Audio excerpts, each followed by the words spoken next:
the TCI Sports High School Football Game of the Week. Tonight from Rochester High School, it's the Dondero Oaks taking on the Rochester Falcons. Good evening, everyone. Dave Zorin along with Joe Abramson here at Rochester High School. Joe, a little bit of a mismatch tonight. You've got Rochester, a very strong team. Well, yeah, you would think it's a bit of a mismatch. Rochester ranked in the state in the top 10 with 46 members on their roster, undefeated right now. Dondero, on the other hand, 1-1, only 27 people on their roster.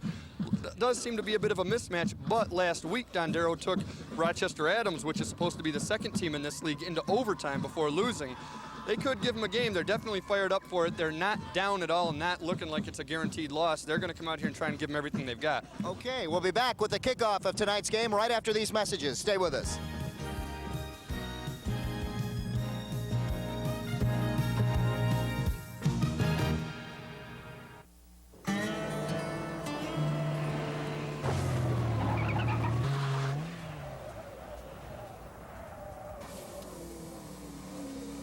Excuse me, do you wear your safety belt? Why, no, I don't wear my safety belt. Thank you.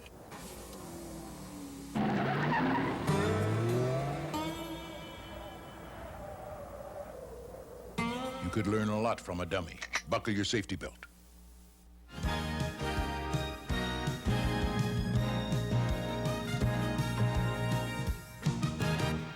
TCI Sports High School Game of the Week. Dave Zorin and Joe Abramson back here at Rochester High School, where tonight the Rochester Falcons host the Dondero Oaks. Last year's records for these two teams, Dondero 3-4 in the conference, 4-5 overall. The Falcons of Rochester 5-2 in the conference, 7-2 overall. A pretty good season for them on the overall sides. And currently 0-1 in the conference for Dondero and 1-1 overall. And Joe mentioned that big game against Rochester Adams last week. 1-0 in the conference for Rochester and 2-0 overall for the Falcons, and currently ranked in the fourth in the state, roughly. Let's take a look at the conference overall, the Metro Suburban Conference. Rochester standing at 1-0 and 2-0, tied with Adams and West Bloomfield. And Dondero down there 0-1 and 1-1. And we are underway here at Rochester High School. The Dondero Oaks will return it, and a good return out to about the 28-yard line for the Oaks, and they will start there. Yeah, it was a good return there, and sometimes that's a good opportunity for a team that's a decided underdog to maybe bust a big play early and get themselves some momentum and maybe try to put the opponent in the hole. He got them some good field position. Get them, hopefully, for their sake, get rolling a little bit. That was Jason Caraway. Jason Caraway on the return for the Oaks, and they will start there at about the 24-yard line. Excuse me. Fred Fuhrer, the head coach for the Oaks, on the far sideline in the blue jacket. Oaks lining up with tight end, Strong to the right side, and they go to the right side off tackle, not much there. We'll bring up a second and long. They might be trying to position themselves for the right hash. We talked to Fred Fuhrer before the game, and he said we are going to have to throw the ball to beat these guys, and they do run a lot of different sets with their offense, so there's no one thing to really set up your defense against. You got to be ready for everything. Sean Mascara on the carry. He was a familiar name last year when we saw the Oaks. Adrian Holcomb, the quarterback, and a story there. He is a junior quarterback. Again, this is a dive up the middle, and nothing there for the Oaks. Yeah, Rochester right now early dominating the line of scrimmage with a much bigger team, which they really should do. And when you are up against a bigger opponent, you do have to throw simply to get your running backs and your receivers, get them the ball past the line of scrimmage so they only have to deal with defensive backs. And then it's more of a better matchup size-wise. There we see Mike Van Dam, the head coach for the Rochester Falcons. And there's another angle of the same guy. Same guy. Yeah.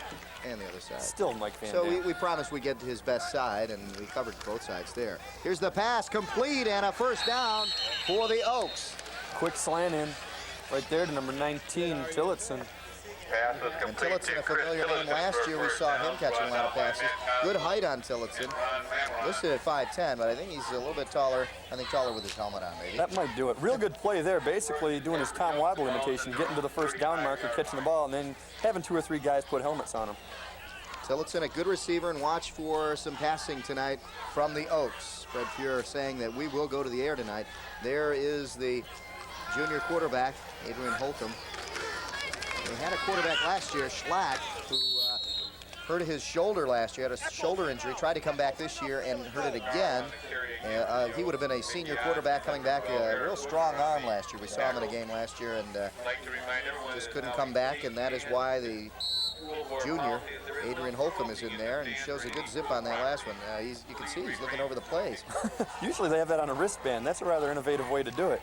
But yeah, you know, shoulder injury is probably the worst injury you can have as a quarterback. I'm assuming it's to his throwing hand, but or his throwing arm, I should say. But you know, it's a good opportunity for the junior. And he's back to pass again. Holcomb's got his man. Does he come down in bounds? That's the question. Yeah. Pushed out. I'm sure the official rule was if he didn't come down in bounds, it would be because he was pushed out, so they did give him the possession there, and they're moving the ball. Let's take a look at the replay again. Yeah, does a good job of the play action there. Sets back, that buys him an extra second of time, able to find his open man and go outside with it. That there, number 25, Parsons. And being pushed out of bounds by Bugner, Eric Bugner outside, so the Oaks working on the outside flat and completing a couple passes there. They've got a 3rd and short now. The run has not been working. Let's see if they try it this time. The quarterback sneak. He didn't get it. I don't think he got it. I thought Rochester jumped, but you know, and in high school you can't come back either. Once you're over, it's encroachment. Doesn't work like college and the pros. Apparently he didn't cross the neutral zone, but apparently also he got the first down anyway. Now one thing to look for here, I noticed before, number 19, Tillotson, to the near side. He's got the defensive back covering him closer to the line of scrimmage. If they were to run a fade pattern toward the sidelines, I think he'd get open. He might be able to bust it deep. And being over on the close sideline for the Oaks, they may see that. Well, now he's closer to the sideline. Now you run him on a slant, he's going to be open. Oaks back to pass, but hey. And possible face mask? No. No, he was throwing a marker. I saw a flag go down, but he threw a marker to point. Jeff Danilak getting in there quickly to sack Holcomb for a big loss. Yeah, the ref threw a beanbag down to mark the possession area. Right here, he never had a chance to look for anybody. He did have Tillotson wide open downfield, but it didn't matter. He never had a chance to even look for him. That's where the offensive line makes or breaks most quarterbacks anyway, or running backs for that matter. The ball was down, so you saw the Falcons try to advance it, but the quarterback was down, and now it's a 2nd and 23 coming up now for the Oaks. Back to pass, screen pass, and this will work. The blocker's out in front of him, and he'll get maybe about 6 or 7 yards out of it. Yeah, they'll give him about a 3rd and 15, a little more reasonable to try to make that than maybe a 3rd and 21 or 22. He's really one blocker away from making another 5. But right here, they let the linemen fake, let the guys come in, throws it right over their heads. Right there, number 36, Mascaro takes it. Sees there's nowhere to put any moves on, so just barrels forward and gets what he can. 3rd and about 15 now for the Oaks. They were moving the ball by the pass. They were not getting anything going with the run. And they're going to go to the air now on a 3rd and long. They've got a man, but intercepted. Did he hang on to it? Yes. Now, there was miscommunication there. He was throwing that to Tillotson, who ran out, but tried to run an out and up. And it looked like Holcomb just looked at him and saw, he probably read one thing with the defense that he should have broke the route off, and Holcomb, or Tillotson read that he should have broken it deep. And the miscommunication causes that interception. Interception by Brian Alt. And a big one now for the Falcons as they get the ball in Oak territory just inside the 45 at the 44. Yeah, one thing, when you see a pass that's nowhere near a receiver, a lot of the times it's just because the receiver and the quarterback both made a different read on the defense. It's not so much a bad throw as it is a misread by one of the two of them. Van Dam on the handoff. Flag on that play. Bogner. Looked like Bogner on the carry, number 12. Let's take a look at the flag going against the Oaks. Well, now he's talking to the Oaks. He's talking to the Oaks. Let's see. Apparently he's an equal opportunity official. Well, I think they were the Falcon player just trying to get a Trying to buy a little. see where the call was coming from and what he did wrong. So it's a 5-yard loss and a first down over again. Yeah, I would watch for Rochester to be running up the middle quite a bit. Their center, Sipa, one of the top offensive linemen in the state, really, at 254 pounds. Big-time college potential player. Van Dam ranked the 3rd best quarterback in Oakland County, just threw the defense offside. And they'll get that yardage back now. First and 10 You all mentioned over Sipa, that is Larry Sipa's son, the former quarterback for, is it U of M? Yeah, well, there's why he's a center. Dad needed practice in the backyard. Son, snap me the ball. He, you know. There we go. That's it, yeah. So back to 1st and 10, where we started now. Paul Van Dam, the quarterback, and he's got a split set in the backfield. We are in the first quarter, no score yet, and this is the first possession for the Falcons. You think Paul Van Dam is got a little easier time than most quarterbacks do about complaining about play calling? Van Dam going downfield, has his man, just overthrows him. Intended downfield for C.J. Howard. He had him too. That was a great throw. It was just, a step away, really. Great effort on your first play, though. Van Dam, obviously the son of Coach Mike Van Dam. I'm sure at dinner he can say, Dad, we should be throwing more. Quick drop back and not even looking that way, Joe. Turn around and just threw in that direction. Yeah, if you're going to run a timing pattern, that's pretty much what you've got to do. You want to shock them right away. Did not even show any intention of throwing that way until the last second. 2nd and 10 now, and in motion is Clark. The handoff goes to Bugner again, and he's just falling and stumbling forward for a first down. Well, that's the line. They opened up a huge hole off left tackle. But once he got the first 6 yards, the rest was all his effort, keeping his balance as far as he could, got the first down eventually. Watch Eric Bugner. He's running sideways but goes forward up the field. Watch this. Watch him. They cleared out the hole right there. I believe that was number... I'm not sure I'm going to run that one, actually. It looked like 44, but we don't have one. It might have been 54 opening that hole. Do we have a 44? Yeah, we do. Jason Clark. First down just inside the 34-yard line of the Oaks. The first possession for the Falcons. Hand off to Bugner, and he's met in the backfield by number 56. And that's Corey Henry. What a play as he just stood Bugner up. And that play, previous play we talked about Clark setting a great block. Right here they blitz 2 linebackers. Clark picks up the one closer to you. And meantime, number 56 there, Corey Henry gets in and gets the tackle. But Clark can't pick up 2 blitzing linebackers. If he got the other, he gets one. Whichever one he gets, the other one's going to make the tackle. Whatever one he gets, it's going to be the wrong guy. Yeah. It'll be 2nd down and about 12 now, a long 12. Van Dam to throw downfield, intended down there again for C.J. Howard, and that is incomplete. It'll bring up a 3rd, and I'd say about 13. Overthrew him a little bit there. Howard set himself up nicely inside the zone defense there, nobody near him. But that's a hurried throw on the run, rolling out. That's a hard throw to make.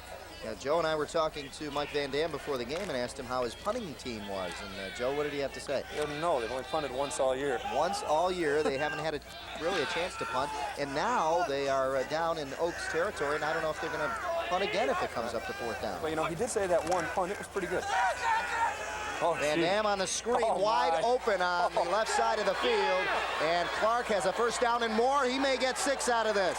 No, he's down at about the 5-yard line. I'll tell you something. Clark did something that coaches will know about. Nobody else here is going to know how smart it was. I'm guessing that he knew what he was doing on this. On that screen, he stood at the line of scrimmage and almost had to go over it to catch it. Let's take a look. If Clark catches this ball past the line of scrimmage, it's a penalty because the linemen are all downfield. Yep. He waited right at the line. See, there's the marker. He made sure he was there, caught it behind the line of scrimmage, then took off downfield where all his linemen are. And now follows his block, cuts outside, and here's where he springs for another 6 yards. 1st and goal from about the 6-yard line. And does he get in? Yes, touchdown Falcons. That was number 12, Bugner again. So Bugner again on the carry, this time for 6 points, and the Falcons lead 6-0 as we see Paul Van Dam hustling back.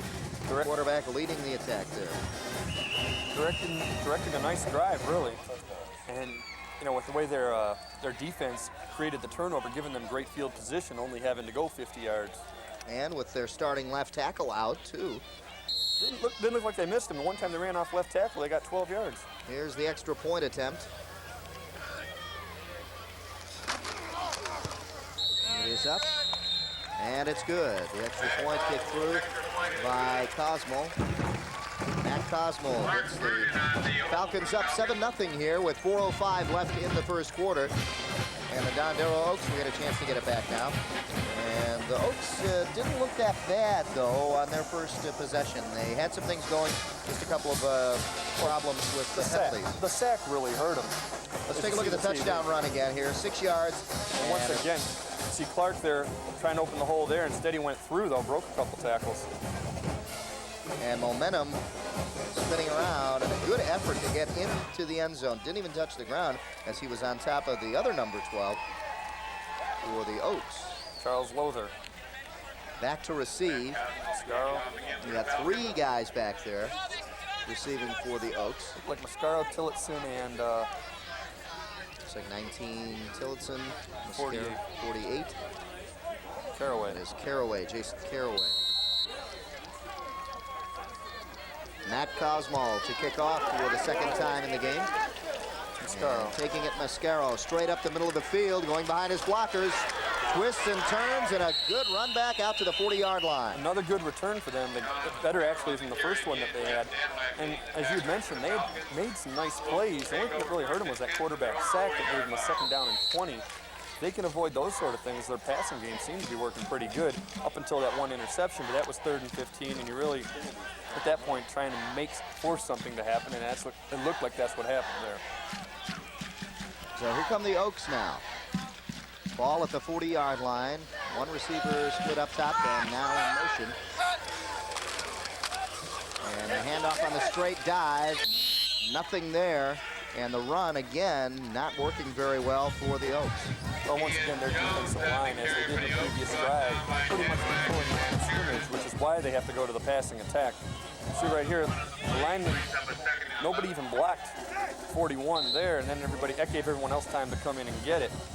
And number 41, Paul Phelan, won't get any credit for any tackle on that play, but he created the opportunity. Here's the scoring drive for the Falcons. 8 plays, 48 yards, and a total of 2:55 off the clock. And that makes it 7-0. 2nd down and about 11 now. Back to pass, quick slanting, intercepted. And this time, it's Matt Cosmo with the interception. It looked like the Falcons knew what was coming that time, Joe. They ran the same slant that they ran from the other side of the field on 2nd down and 10 in the previous drive. And that time, probably should have gone with a fade or something deeper. Came in off the safety, off the corner, and just took it right there. The pass was a little behind the receiver as well. Holcomb didn't see him coming. There were a lot of blue jerseys over there, though. And here come the Falcons again now, and a penalty tacked onto this. Some sort of personal foul, I would guess a late hit or something. So that puts the ball inside the 20-yard line at the 19. 1st and Personal 10 foul. from there. Personal foul, and it's something that the Oaks really don't need, as it just compounds the problems for them. But, you know, again, we're talking about a junior quarterback, and one of the things that's really tough for a younger quarterback who hasn't played a lot is to learn how to read defenses and pick out maybe a secondary receiver. Most high school quarterbacks just can't do it, even as seniors. Watch for the blitz now right up the middle, and they do come. The slant in this time by the Falcons, and it was could not there. be held Yeah. by C.J. Howard, the intended receiver. Yeah, if the ball was in his hands, he was going to get nailed anyway. It would have been maybe a 3-yard gain, but the ball was there. Good pass by Van Dam. And good pressure put on by the Oaks, even though they knew that they were stunning right up the middle. They still were not able to hold them off, and the Oaks put good pressure on, and that is why the play really didn't go off as well. Van Dam couldn't get his pass off. 2nd down and 10 now. Van Dam to throw again. He's got a man open on the sideline, and they gain a few out of it. And knocked out of bounds is Sirianni. It looked like Van Dam was looking for him to be somewhere else. He pumped once, came back with the quick out, let him get as much yardage as he could. Not a bad 2nd down play. It's a real safe play. Going to get you a few yards, not usually going to get you a 1st down. Here's, as he looks deep, probably for another receiver, actually. This is his secondary receiver, you can tell. And again, as you can see, you know, he's ranked one of the better quarterbacks in the county. That's one of the things, that's one of the reasons he can look for more than one guy. Third down and about 5 coming up. A long 6, I should say. Long 5 or 6. And he's short of the first down at about the 11-yard line. The carry that time by Bugner. There you see him. Yeah, the way they're running the ball, I would think they'd go for it. They should be able to give 1 or 2 yards. And it looks like they are going to go for it. Fourth down and about 2 now for the Falcons. 7-0 the score. The Falcons lead. Early here, rather late here in the first quarter, early in the first half, they scored on a Bugner run of 6 yards. They could probably run a bootleg right here and score a touchdown off of it. See what they do. Bugner He's not going to get it. gets the carry, and he may be close to a first down, Joe. He crossed the 10, and it looks like he may have gotten it. Did he get it? Depends on No, the they're spot. marking it right on the 10, so he's short probably by inches. Yeah, I thought to see where the ref was going to put his foot. Yeah, they're marking it right at the 10. So a big break for the Oaks. Yeah. And we talk about this Huge. personal. You talk about those personal penalties personal foul penalties that they've gotten. And the reason why that hurts because you've got a lot of players going both ways on the Oaks team. If you look at their sideline, it is nothing compared to what the Rochester Falcons have in terms of depth. Right, they start the season with 27 guys, and obviously guys are going to get hurt. No, maybe 1 or 2 guys quits or whatever. You can't afford to make your guys work this hard, but at least they did come up with the big play on 4th down. The handoff on the counter, soft tackle, nothing there again as the Falcons seem to be dominating that line of scrimmage. Yeah, it doesn't look like they're going to be able to run on these guys at all, but you still have to keep the defense honest. If you're just going to throw all day, then they're going to sit back like center fielders and pick everything off. And it looks like the Falcons are probably, again, anticipating a pass here. 2nd down and about 9, gain of about a yard on that play for the Oaks. Yeah, the biggest thing you can do with your running game here is, other than hope to break 1 at some point, is on 1st down maybe try to position yourself on which hash mark you want to be to throw your passes on 2nd and 3rd down. Adrian Holcomb, the quarterback, drops back now, rolls out, has some time, and then it just closes in on him. He may have lost the ball, too. Good pressure in there. Getting in there quickly was number 41. He's got no time back there. Paul Phelan. I mean, this is, that's not his fault on that sack. He's just got no time. That's the power of the Rochester defensive line getting back there. Man, And that's looks like a player's hurt, too, I think Joe. that's the quarterback. He got nailed a lot of times. No, or they just couldn't get him off of each other, I think. Huh? No, now he is hurt. But When we cut to the shot, Yeah. we saw that Holcomb was right on top of one of the Falcon players. they can't afford to lose another quarterback. Let's see if we can see what happened, Joe. Yeah, you see right back here, he's got no time to look for anybody, and this is the sort of thing that will start causing you to throw interceptions because he's gonna have to release the ball sooner, and he might start making some bad decisions on passes. But right there, you see the helmets colliding. Yeah. He might just be a little woozy right now, which He was hit a couple of times real hard in the helmet, and then you got a guy flying in. he didn't really have to do that. Well, unless the ball's down. Unless the ball the is ball loose. might be down. He's looking for it. Well, anyway, that will end the first quarter of play here at Rochester High School.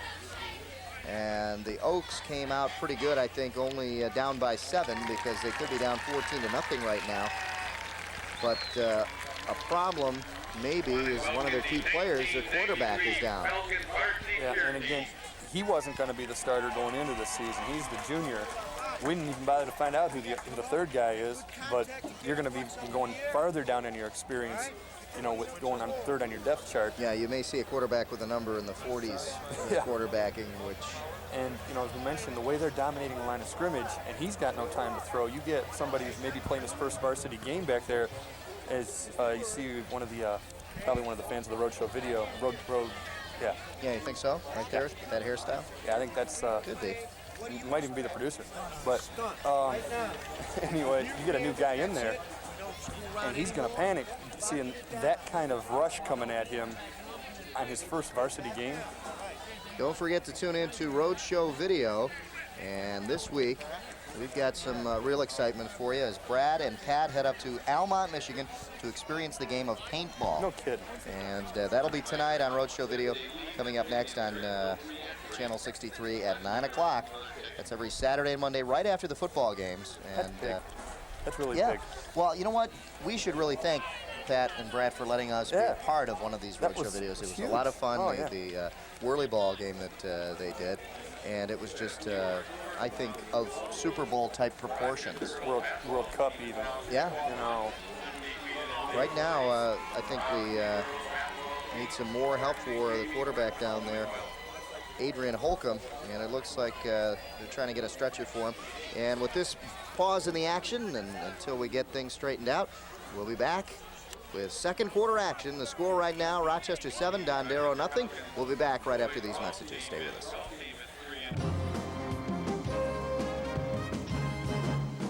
Oakland Press Perspective with Neil Monroe is an informative talk show that discusses issues often overlooked by broadcast stations.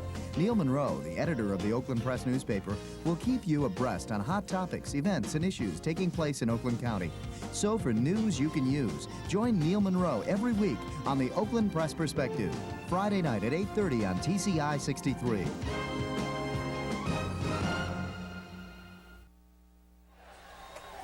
Dave Zorin and Joe Abramson back at Rochester High School, and the injured player looks like it is the quarterback, Adrian Holcomb, for Dondero, and they've still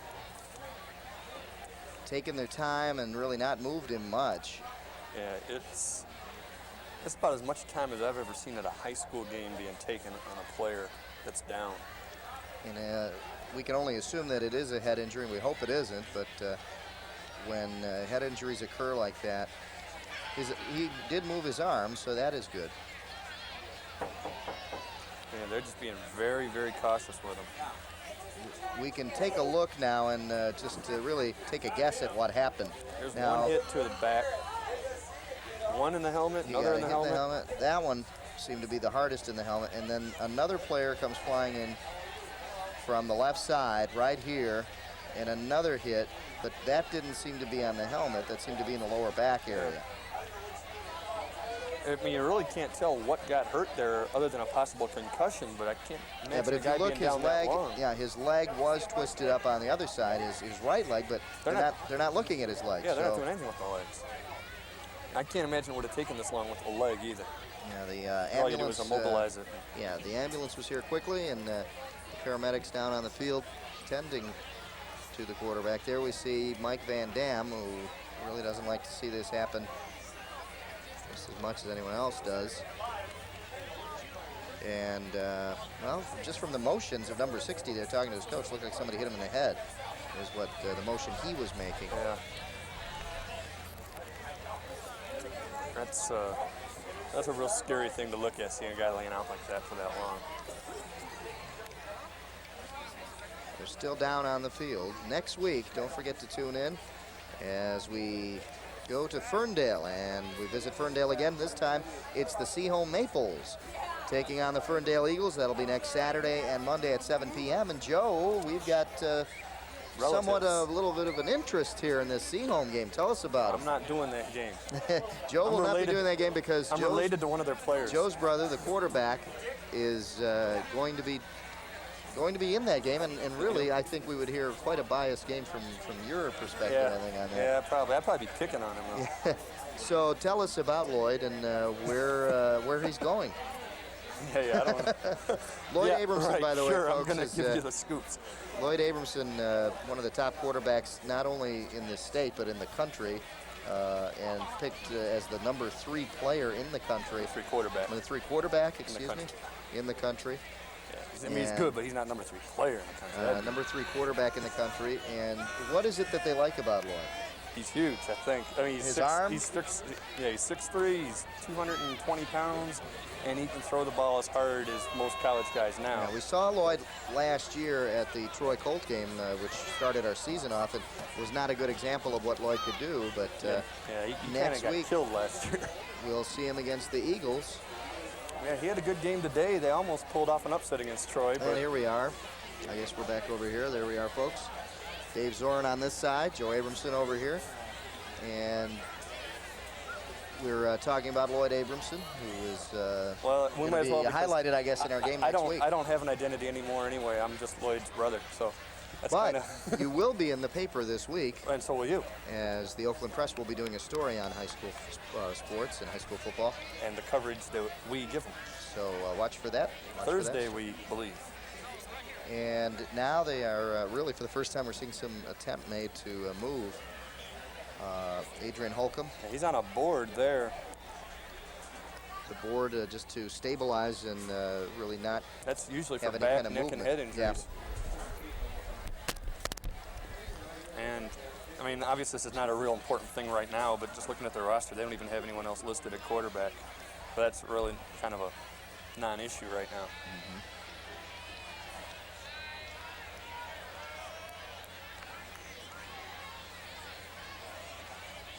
Yeah, I don't know if they put anything on his legs, if it was his legs. So we see Fred Fuhrer trying to keep his troops active and getting him ready. When you have, another thing, just realizing, when you have this long of a layoff, there's a state rule, it might be a national rule, you got to give each team now 3 more minutes to warm up. Mm-hmm. So this is the start of it, so we got at least 3 minutes before we play again. Adrian Holcomb being taken off the field, and the crowd now applauding his effort in this game. And we'll be back right after these messages for the second quarter action.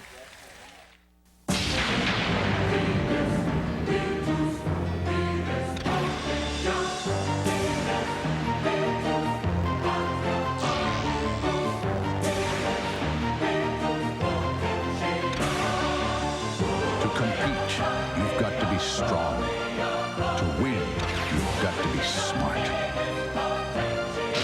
Maybe you can be one of us, the few, the proud, the Marines. Back to start the second quarter. Dave Zorin and Joe Abramson here at Rochester High School. It is a third down and about 16 coming up now for the Oaks. Tillotson's the quarterback. Tillotson back to pass, got a man downfield, complete. And just short of a first down by about 4 yards, and a punting down coming up now for the Oaks. Yeah, he hit number 82, Brad Richardson, and Richardson went up high to get it, but really for his first pass, Tillotson did a good job. It's going to be a big adjustment, though, because Tillotson has been the primary receiver. So now you've not only lost your top quarterback, you've lost your top receiver to become your new quarterback. And he got rid of the ball, though, showed some poise, got it right in the coverage. Yeah. And good job of catching a little the bit ball. of zing in that pass, too, to get it in between all the defenders. Here to punt is Sean Mascaro. And Mascaro has punted pretty well for the Oaks so far this season. This is a low line drive, but he does get a little bit of height on it. He does get a good roll down to about the 35-yard line is where it's taken by Sirianni. Sirianni busted outside, and look at this, cutting back. Back to the 25-yard line. Well, if we can get a replay on this, you're going to see number 16, Ron Lamoran, make the play happen. He lit up, literally. Number 75, Ken Harris. He really gets off. He gets off a great punt. Great punt, and it rolls, and really I don't think that Sirianni would have even bothered to return it, except the ball rolled into him, and at that point he's got to pick it up and do something with it. Right there, it hit his feet. Now he's got to pick it up and go. It's going to come this way. You're going to see 16, Lamoran, come up. I hope we can see it on the screen. Well, you didn't see it on the screen, but you saw the outcome of it. Yeah. That block freed him block, up. And that got him down the sideline. He stepped out of bounds. We picked up a couple of spots there where it looked like he might have stepped out of bounds. More around the 40, I think. But, hey, take it. Again, we're not looking right down the line. We're looking at a different angle. So great return set up by a great block, though. Let's take a look real quick before the next play gets off here. Right here. Out of bounds. Right, yep. Van Dam on the pass, and it's complete down to the 10-yard line. Just shy of the 10-yard line. Mickey Yacht. And the Falcons on the move now. On the great return by Sirianni. Yeah, Mickey Yacht did a good job getting himself wide open, able to catch the ball for the first down. And look at all the Rochester faithful out here. Always a big crowd out here at Rochester. And this being a Saturday night, this game only being shown on Monday. You know, instead of having pay for play, they should just charge people more money to come to the games. Might be an idea. And Bugner on the carry. Gain of about 3 or 4 yards. It'll be a second down in about 3. It'll be 2nd and 7 coming up. One thing, you're probably going to see a little less emotion for a while from both teams. Anytime you see a guy go through what we just saw, Adrian Holcomb, all that time, and ambulances and all that, kind of lose your edge a little bit for both teams, and just probably a little less intensity both ways, not as much hitting. And the coaches know that, and they'll probably go a little more conservative with their play calling. As I say, Eddie tries to throw. Van Dam to throw, and off the fingertips of his intended receiver, and that's number 85, Mickey Ott, the co-captain. Mickey Ott, another one of the top players in the county. Really, the ball was there, maybe a little high. But he did have an oak right on him, and he was holding on to the jersey. I don't know if he had a good grab of it before the throw. He was on there. But off the fingertips, and now it'll be a 3rd down and about 7.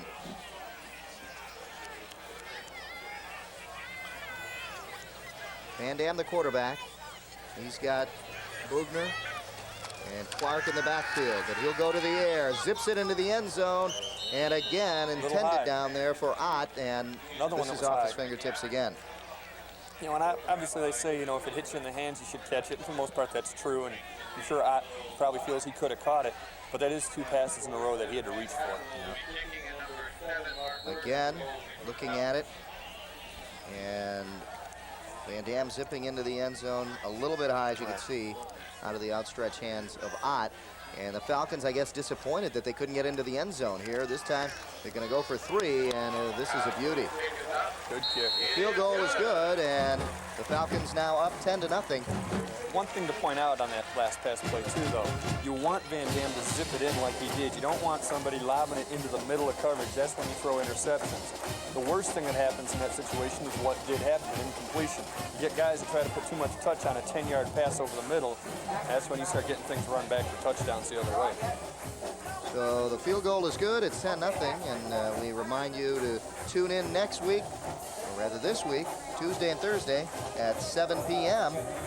for the Master Angler Show, as the Master Angler features the latest in fishing tips, techniques, also guests like Babe Winkleman. Have you heard of Babe? I've heard of him. And they talk about their climb to the top, and this week they're going to talk about bass fishing in the Detroit River with Mark Gomez right there. How do you get like that title of Master Angler? Is that like a black belt, you know, like you have to earn Master Angler? Yeah, no, he thought it up himself. Did he really? Yeah, gave himself that that's title? what he did, yeah. You can't give yourself a title. That's like giving yourself a nickname. I think we'll have to talk to Mark about that. Yeah, There he is. come on, There's Mark. the Master Angler himself. Anyway, he'll be bass fishing on the Detroit River, so tune in for that. This is taken at about the 9-yard line, and a fumble. Let's see who comes up with it. On the return, Jason Caraway, they grabbed his arm, and he let go of the ball. And very close to a turnover, and Falcons picking themselves on that one. They're fishing in the Detroit River? Yeah. Don't eat that stuff. You would not believe how clean that water is. You're kidding me. Yeah, I'll tell you about it. Here, wow. Caraway on the return, out to about the 25-yard line. Tunnel fish. And he was spun around. I think he got it back himself. He fell on top of the ball. Yeah. Sometimes that can hurt if you get guys piling on top of you. Here, that's how you get the wind knocked out of you. The Van Dam family, Mike talking it over with Paul. And really, Mike would have liked to have seen 7 points there instead, and I'm sure Paul would have too, and that's why they're kind of talking it over and getting composure back, really. The dive, nothing there for the Oaks as they come up with an empty play there. Again, the line of scrimmage being dominated by the Falcons. They pretty much, they're having their way on the defensive line. You've got to throw to do anything right now. I think Dondero knows that. I'll tell you one thing that might be a negative for Paul Van Dam is that, you know, most other kids, you see this replay, just there's nothing there, it just gets shut down. But most kids can come home and complain about the coach if they're not happy about anything. I don't think he can do that. You know, sit there and tell your mom and dad, oh, coach is treating me bad. Can't do that. Can't do it in this situation. Tillotson calls timeout. As coming into this season, he would have been third-string quarterback. Yeah. And he finds himself in a starting position right now for the Oaks. Things really not going well for the Oaks this year. And not only that, he doesn't have himself to throw to. And don't forget to tune in to Transition, the program designed to give perspective pertaining to African-American issues. Host Jeffrey Miller has conducted interviews with Louis Farrakhan, John Conyers, and Coleman Young. Watch Transition Saturday night at 10 p.m. right here on Channel 63. And Joe, you've seen that show. No. You don't live in our system, that's right. That's right. I live in Birmingham. There you see some of the Rochester fans enjoying their candy. Joe, got a Butterfinger there? Oh, they got everything. They have pizza out here, donuts, good concessions here. Now, you told me before the game that you liked that Beavis and Butthead show. Great. That's a great show. What? You don't like it? I don't know. I really have to watch it, but I tried turning it on, and they stuck a dog or a cat in a dryer. I know it's a cartoon. That was cool. Yeah. Okay, that's why you like it. No. All right. Back to the action now. Second down and about 11 here for the Oaks. Back to pass Tillotson. Tillotson is That's sacked. a fumble. No, it's not. And they said he was in the motion of throwing. You know what, though? It's in the motion of throwing, but the ball went backwards before it went forward, so it'd be a pass back. It'd be a lateral. That went sideways because that's the way the Falcons hit him. Let's take a look as Tillotson just gets racked here from the backside. He doesn't see it coming. Oh, no. And obviously, as a third-string quarterback, he doesn't have those kind of instincts for it yet either. Mike Eccles on the sack, and it brings up a third down now, and about 11. 3rd and 10. Tillotson back to pass on the screen. Nobody there. He was throwing really at one of the linemen. Number 72 was out there. He was trying to get rid of it. Randy McHale, and that was the only one out there. And that would have been I don't think that would have been a legal play, really. No, I mean, he can't do it, but I think there's just a lack of communication. He knows, as a receiver, he knows what he's supposed to do on each play. But as a quarterback, you have to know what everyone's supposed to do. And it looked like it was a screen, and the guy wasn't where he thought he would be. And that just comes from experience, and you really can't expect him to know all that coming in here. Here's Sean Mascaro to kick. And Mascaro got up a good punt last time. This time a low liner. This time won't get the roll that he got, but he will also not get the return. Yeah, I think he'll take that. Sirianni got him last time. So the ball out of bounds at about the 40-yard line, and that's where the Falcons will start with 7:58 left here in the first half. The Falcons lead 10-0 over the Oaks. And the Oaks have had their trouble. We talked about their starting quarterback, senior, coming back this year, had some shoulder trouble. And then tonight, the terrible injury that happened to their quarterback, Adrian Holcomb. And Tillotson is in there now. And the low enrollment, you've got just problems compounding for the Oaks. As they say, one of those years. Yeah. Here's Paul Van Dam handing off straight up the middle, and a pretty good play for a first down, gain of about 5 yards for the Falcons, and that was, again, Bugner. That's the smart thing. Just take it right up the middle behind your center, behind Sipa, and just get 4 and 5 yards every time and dominate the clock. Good line surge that time by the Falcons, and good second effort with the run. A good second effort by Bugner just to get where he got, and he tried to get a few more out of it, too. Gain of about 5. It'll be 2nd and 5 now. Split backs, they go to the receiver, coming around on the counter, and here we go. All they do, the receivers that taught this just fall on the ball, and that time they did, but there was nobody back there. Sirianni could have taken it around. He probably would have scored. He had a lot of room. Hey, I never saw that Beavis and Butthead where they put the cat in the microwave. No? Oh. Wow. I didn't see the microwave. I've seen the couch fishing thing and, a lot of others. Maybe I have to get it on a good night. It's not like it's a real cat. No, it is a cartoon. Thank you. I mean, do you get upset when the Roadrunner and the Coyote get anvils down their throat? No. Thank you. That's different. Oh. And then back to pass. He's got a man wide open down the sideline. C.J. Howard. C.J. Howard, touchdown. Great job of keeping his balance. Sean Goldman almost had him at the 15-yard line. Kept his balance, tiptoed the sideline, and 70-yard touchdown pass from Van Dam to C.J. Howard, and they have come up empty-handed on a couple of passes earlier tonight, but that time they go for the big one. And you know what I keep thinking about as I watch that play is Mike Van Dam before the game saying, if we have any weaknesses, if we don't have that one burner guy to get us that big play where we can score from anywhere on the field, I think he found him. There it is. Wide open down the sideline. C.J. Howard's your guy, Coach. Use him the rest of the year for that.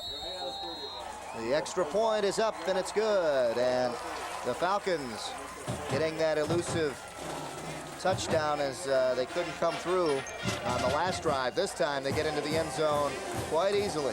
That big play again.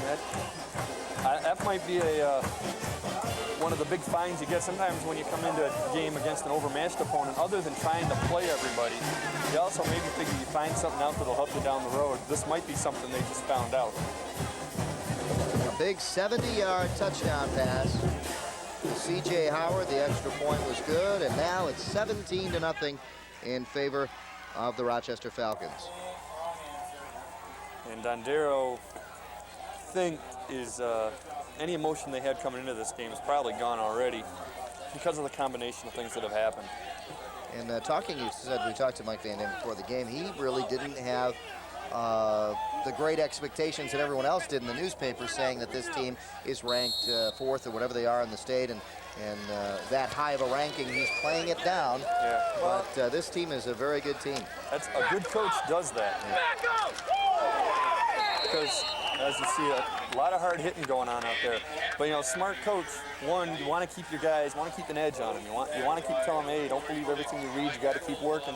You also don't want to sit there and agree with it and give the other team anything to fire themselves up for. I've seen games, I know you talked about my brother. Boy, there was a coach who's not in the league anymore, but used to do a lot of talking in the papers about how fired up his team was, and all that did was make Seaholm mad, and they always kill him.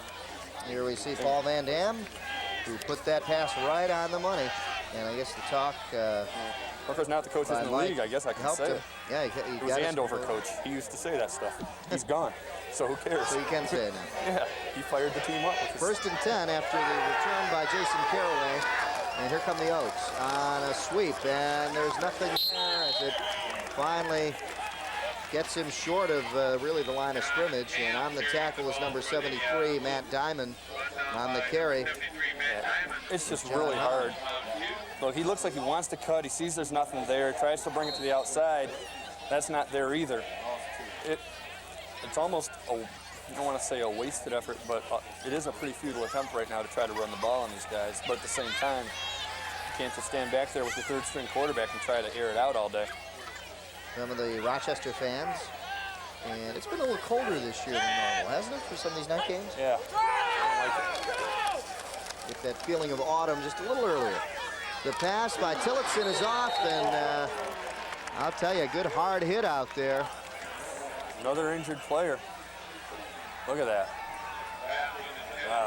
That was number 16, Lamoran, who laid out that great block on the punt return with the coverage on this. And, Ryan Parsons is the player down on the field. Wow. Lamoran, let's take a look at Lamoran here on the hit. Really, the throw's there, and it's just a perfectly timed defensive play. Steps in the pocket, let's go, and it's a pretty good pass right on the money. But right there, and a good read. Just lit him up there. Yeah, and Parsons here. Seeing stars. He's looking for help. Wow. You can tell a player is a little bit dazed when something like that happens. Yeah. Just don't know where you are for a split second. So Parsons goes off. Looks like he may be coming back later on, but right now he's got trying to get his wind back. Yeah. And collect his thoughts here, yeah. 5:03 left here in the first half. Tillotson back to pass again. He's got the screen, but nobody there to pick up. Again, number 73, Matt Diamond on the tackle, and it'll be a punting down coming up. Now that was a missed blocking assignment somewhere there, because all he had to do was get one block and cut it towards the middle, and he's got maybe the first down if you take a look here. Yeah, his blockers don't come through for him here. Watch, he's got the ball. He's got a lot of time there. Right there is a missed block. If he cuts towards us, as you're looking at it, he's got a lot of space. Those linemen have to come up in front of you and form a wall, really, and there was no wall there. Yep. A few gaps there. Here's Mascaro to kick. This one is a high spiral and a tough one to handle for the Falcons, but they do get it back just shy of the 50-yard line. Yeah, they've got it. So Falcons will start in good field position again. Let's see the kick by Mascaro. This is a tough kick to field. It's actually going in a point directly at the receiver. Watch. And it had a very strange spin on it. But you are put back there to be the punt returner because they think you're the guy that can catch those. And a lot of pressure, too, on those returners when you're the only guy back there and they let everybody. That may be the one you. position in all of sports I don't think I would do. 17-0 the score. Falcons lead. Just under 4 minutes left in the half, and let's take a look at Bugner here on a nice run for a first down. Yeah, ran a little delay there and then took into a draw.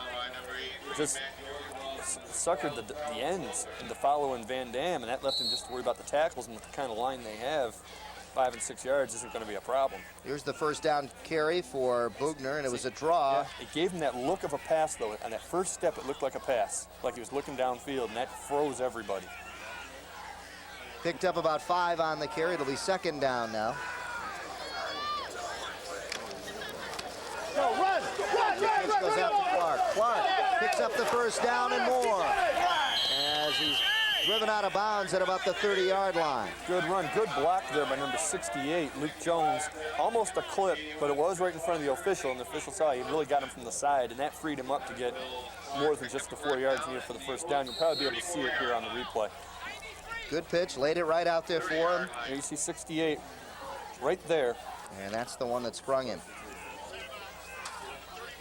Ball on the 30-yard line, 1st and 10 now for the Falcons. 3:14 left here in the first half. Van Dam back to pass, rolls out, has some room to run, but unloads downfield. Open is Clark for the first down, but we do have a flag down. We have one flag that came, there's only one flag on the field, and that came before he ever threw it, but I thought he was over the line of scrimmage when he let go of the ball. That's one thing I didn't see, and I was wondering, because I thought he had a lot of room to run. He was going to take off. Yeah, line of scrimmage is the 30. We'll be able to tell real easy. And that's 35 he's standing near now. And so, right there's where the flag got thrown. Let's see. Okay, No, I guess he he's was behind fine. it. Okay. But it's coming back anyway. It's a good play. But Good play. Made the defense react to his rolling out, and the defense had to come up, either get him or cover the receivers. Right. And actually, in this case, this holding penalty, yeah, it takes away a big play. But realistically, that hold probably kept him from getting sacked, so it was a necessary penalty.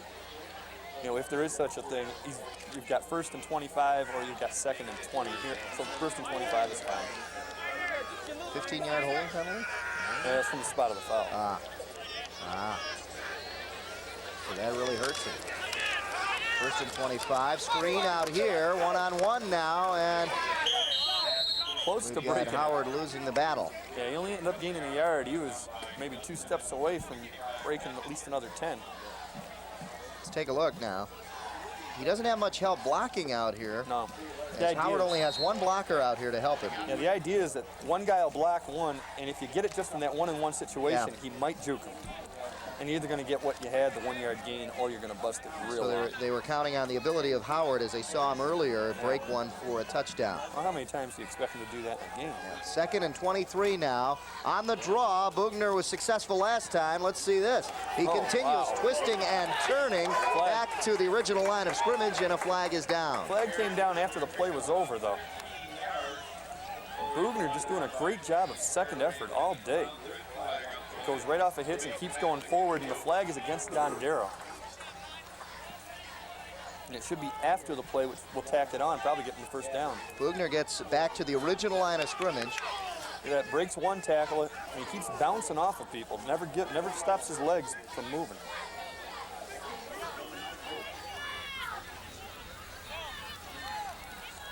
Face masking call. That'll give him the first down. Yep. 1st and 10. Ball will be at about the 12-yard line. Let's see. Yep. The 12 or 11-yard line. They're moving back up to about the the 16-yard line. Correction. 1st and 10 from the 16. Clock winding down here in the first half. It looks like the Falcons want to get one more on the board before they go into the locker room. Van Dam wide open and there it is, touchdown. Sirianni wide open in the flat. Sirianni did a great job of avoiding one tackler and then fully extending his body to get the ball over the goal line. He was wide open on the play. With 1:41 left here in the first half, the Falcons successful. Let's take a look, Joe. There you see Van Dam looks back, sees Sirianni wide open, obviously the primary receiver, hits him, out in the flat. He turns around, avoids one tackle right here on the cut, gets hit and stretches. Just gets the ball in the end zone. The extra point Wide. is no good. So they're the score is 23. They are human, 23-0. And the Falcons, who are doing everything right tonight, put up another 6 on the board. Right now, I think Dondero, they want to obviously get another return like they have had all day. It's probably been their best play as a kick return, but they've got to get something there. I think with 1:41, I think you got to go for some points. Don't forget to tune into the Oakland Press Perspective to keep up on top of what's going on in and around Oakland County. Tune into the Oakland Press Perspective with editor of the Oakland Press, Neil Monroe, as he hosts the program. You can watch it every Friday, at 8:30 p.m. right here on 63. Of course, the Oakland Press now, our favorite paper. Our favorite paper, right? Really? Because watch for the article with Joe and I in there. Us, yeah. We Talking bribed about him. high school sports. We bribed the guy. Said, take a picture of us, I please. didn't. Maybe well, you I had bribed enough him. money. Yeah, okay, Yeah, there we go. Yeah. Well, it wasn't. It was, canned goods, food. Ball taken by Tillotson. Tillotson going to the far side, finally strung up at about the 30-yard line. Did you see that setup on that kickoff? Rochester, that looked like practice. Like they were doing shuffle drills. They had lines. They had 3 guys, 2 guys. Didn't get a chance to see that. It was really weird. These posts sometimes getting away up there in the press box. Here we see head coach Mike Van Dam. His team 7-2 last year and highly ranked this year. But again, he'll play that down as we talked to him before the game. Yeah, he'll play it down, then we'll get in the playoffs and beat Troy and Catholic Central and Eisenhower and all that and win the state title and go, oh, we're still not that good. Here's the same view he has. And now the view that we have, pretty much, up top. Tillotson dropping back, has time to throw, and wide open along the side is Hahn. Hahn takes it down, and a pretty good gain on a first down.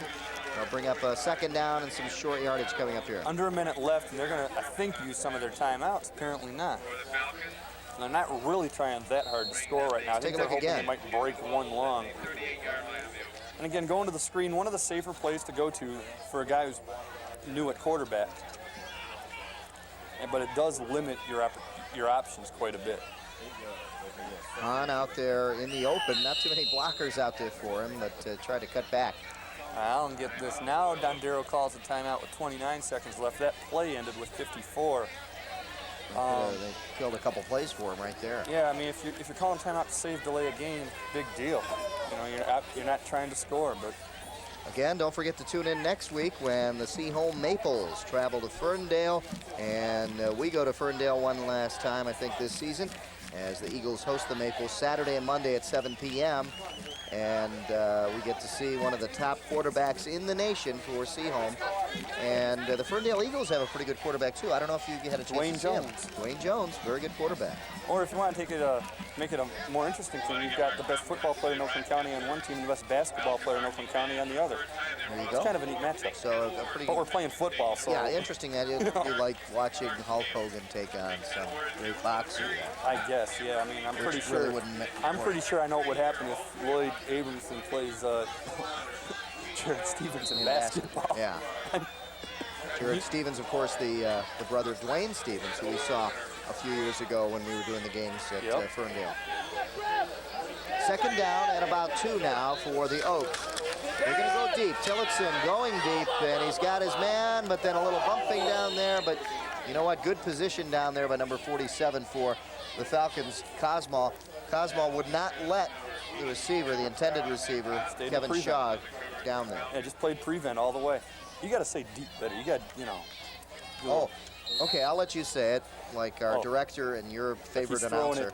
All right, there we go. Yeah. And that, of course, is, his name escapes me now. Help me, please. Van Earl Wright. Correct, sir. We really should have done the open like him, too. Yeah. Coming up next. Clock stop, 23 seconds now. Third and short yardage, and they're going to go for the first down. They're going to run the ball. I think that may run out the clock. No, they'll get one more play here. big thing there, what they wanted to do, 3rd and 1, make sure you have the first down. If you throw and it's 4th and 1, and you got to punt. Trouble, They're going to have the ball with 30 seconds left, and they've already busted one return. Here's the run by Mascaro on the draw. With this play, you're ensuring that Rochester's not scoring again this half. And Mascaro just short of the 50-yard line, which is probably the best field position that the Oaks have had. With this pause in the action, the timeout, we'll be back right after these messages. Stay with us. So tell us, what's your favorite play? 2, 3. Okay, the play we're going to diagram is a 64 right Z post. You gotta send them deep. You gotta throw it long. I like to fool them with the quarterback sneak. And send them even deeper. And throw it even longer. Tight end's going to come down the middle, clear out the weak safety. We got the Z on our The old bootleg. No, the shotgun. That was terrible. If our blocking is good, the quarterback does what he's supposed to, the drop play. Hammerline. Fiddler on the roof. I don't think they mean those kind of plays. Did anyone mention the old flea flicker? Well, they may not agree on a favorite play. We should get a quick 6. Just something simple. The best play of the NFL Quarterback Club is helping kids in hospitals through the Children's Miracle Network. It's working wonders. Like I said, something simple. 17 seconds left on the clock here in the first half. 1st and 10, just shy of the 50. Tillotson going deep. His intended receiver stumbles. And a pass interference call, and may be offensive. No, it's not. No? 22. Did he? Hit him in the back. And one thing in high school football, it doesn't have to be a catchable ball. I did not see that. It does not have to be catchable. If the defender makes any contact, it's interference. Let's take a look. I did not see the defender draped on him, so let's see if He didn't drape on him. He just pushed him in the back, but that's why he fell. Tillotson looking the other way the whole time and then comes back across the field. See if you can see it here. Well, oh, he's already down. But the ball was in the air. He's already down. So really, that did show us But something. it doesn't have to be a catchable ball. Even so, that's probably their argument. He couldn't catch it. So what? Yeah. This isn't college. It's not the pros. So the Oaks have a chance now with 10 seconds left. Ball at the 35. They do have a good kicker, I think. Tillotson going deep, but throwing right to a Falcon. And look at this, coming down the sideline. He's got some blocking. Cuts it back across the grain, breaks a tackle. Look out. It's going to come back. There's a clip on the return way back here. Ron Lemeron going all the way. A flag is down, though.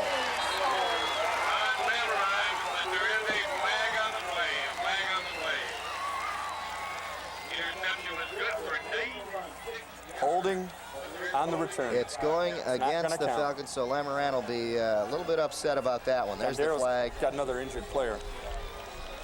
And this looks like it's number 73, Jason Hudson. Let's take a look from the beginning. Tillotson gets this one off, but I don't know who he's throwing to here. Well, and Lemeron goes back, you know, Berman thing. And great return. It was intended for number 25, Ryan Parsons. Now watch him cut back right here, and this springs him, right there, and he also breaks the tackle. The hold is somewhere in there because the flag was laying on the 40. And that sprung him right there. Broke the tackle. Puts a nice move there. But that's the end of the half with that play, as obviously it took a lot more than 10 seconds. So Lemeron will be a little upset, but he'll have that to show his kids. That to show his kids. And he'll just edit out that part where we said it was called back for flag. Yeah, he can just throw his own in there. Down on the field, we see number 73, Jason Hudson, for the Oaks. And if things weren't going bad enough, then this happens. And Hudson is down on the field. That'll end, though, the first half of play here at Rochester High School with the score 23-0. And we'll keep you posted on Jason Hudson and how he does. So there's your score here at halftime. We'll be back with some halftime stats and a little recap of the first half for you right after these messages. Please stay with us.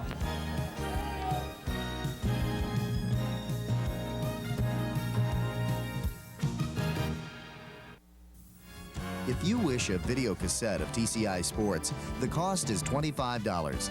Send a check payable to TCI, along with your name, address, and the names of the teams that played in the game, to TCI Sports Videotapes, 4500 Delamere Boulevard, Royal Oak, Michigan, 48073. remember to tell us which game you wish to receive. And thank you for watching TCI Sports.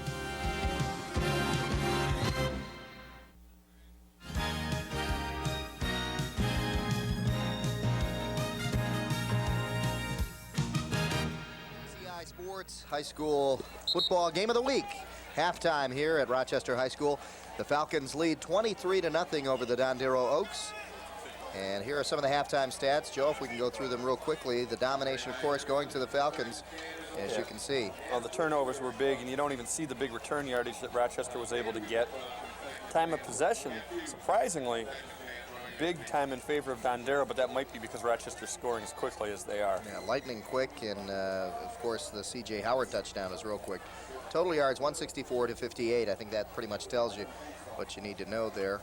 Yeah, I think, Dondero, this is pretty much what everybody expected would happen. And they probably thought they had a chance because of how well they played against Adams last week, but Rochester is probably a little bit better than Adams, and it's hard to get up 2 weeks in a row for a game like that. It's just almost impossible, actually. And we are underway here in the second half. It'll be Sirianni to take it back, and he's down inside the 20-yard line, down at about the 15-yard line. So this is really the worst field position that we've seen the Falcons in tonight. Well, it's the first time that Dondero's had to kick off, too. Everything else been punts. and that was, it should be the worst field position that they've had. Actually gets out past the 15-yard line. Let's take a look here. Sirianni and Howard really battling to see who would get the ball. Yeah, you see, just trying to get what he can and loses his footing there. It hasn't really rained or anything today, but a couple times I've seen some guys slip a little bit. Yeah, well, earlier, before the game, we saw Mark Gomez throwing to Jason Nellis, our intern, and Jason slipped a few times as they were throwing into the end zone in that area. Probably because Gomez can't hit him. No, he was throwing pretty good. Were they on target? He was throwing pretty good. Gomez can throw? And Mark Gomez shooting that shot right down the line. Bugner carries. And a pretty good carry on the first down. So Mark Gomez is not only master angler, he is master quarterback. He is. He got a very good arm. Wow. I'd watch for him. He is versatile. He's the guy to watch for in the future. Maybe like Rocho Video could do like a touch football tournament or something, and he could be the quarterback. There's Jason Ellis now. He was the one slipping down there earlier, and I asked Jason, is it because you don't have any spikes on? I said, how's the field look? He said, field looks real good, so. Oh, okay. Well, then we know that. Rocho Video should do some touch football, then we could be back on, and we could see that arm exhibited. On the second down carry. And that is Clark, number 44. Oh, correction, it was Bugner. Yeah, on the counter there, Bugner, about the first time we've seen him not gain at least 6 yards on a running play. There's Bugner real quick, the quick opener. And brought down there by number 56, Corey Henry. 10:35 left here in the third quarter, just underway. And the first possession here for the Falcons. Rolling out Van Dam. He's going to run. Tucks the ball away and surrounded by 4 Oaks and brought down. But he picks up the first down. We almost got to see the punt. I still haven't had to punt this year. One punt. Oh, I'm sorry, one punt. One punt this year. Forgive me. But they're a basic run-pass option. If there's, if you think you can get the 2 yards that you need, take it. Don't even try to throw it, and that's what he was able to do. First and 10, ball at about the 17-yard line. Something like that. Something like that over there. Van Dam to throw, has time, complete. Out in the flat to Sirianni. He had one man to beat, and he got him down just over the 30-yard line at about the 33. Shoestring tackle there. I believe number 23, Calcagno, is the one who made the tackle. Let's take a look one more time. A lot of time to throw here for Van Dam. Good rollout pocket pass, actually. The line knew how to set the pocket up for him. And, well, it might have even been Tillotson who made the shoestring tackle. First and 10. Ball at about the 33-yard line of the Falcons. Falcons on the move now. Their first possession. Lofting it up, intended out there for Sirianni. And watching it all the way was Sean Goldman, who had a beat on it and wanted to come up with an interception, but Sirianni knocked it out of there. I was going to say, Sirianni became the defensive back on that play and made a great cover, or recovery, I should say, to knock it down. Yeah, 28. Goldman was he was waiting. He knew he had it. And he really didn't sense that Sirianni was right behind him on that one. Clock stopped at 9:23 here in the third quarter. And you can see the crowd seems like it's getting bigger as we look at it every time. The draw. And nothing that time for Eric Bugner. Well, they've got him figured out so far in the second half. But it seems like every time it looks like they're in trouble, Paul Van Dam comes up with a big pass play. So Bugner stopped that time. 3rd and 13. This is a crucial play. Looked like the Oaks, Curtis Foster in there.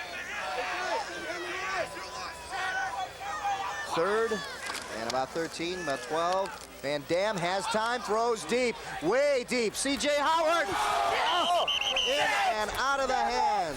And he knows. C.J. Howard right there, but right there with him too was Sean Goldman.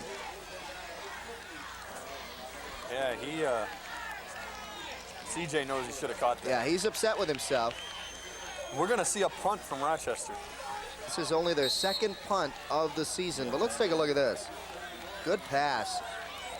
And in and out of the hands. A tough play. Hey, Paul Van Dam punting, you don't see that too often. Enjoy it.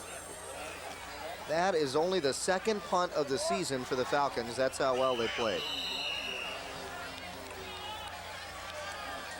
And now the Oaks will come up with the ball deep in their own territory.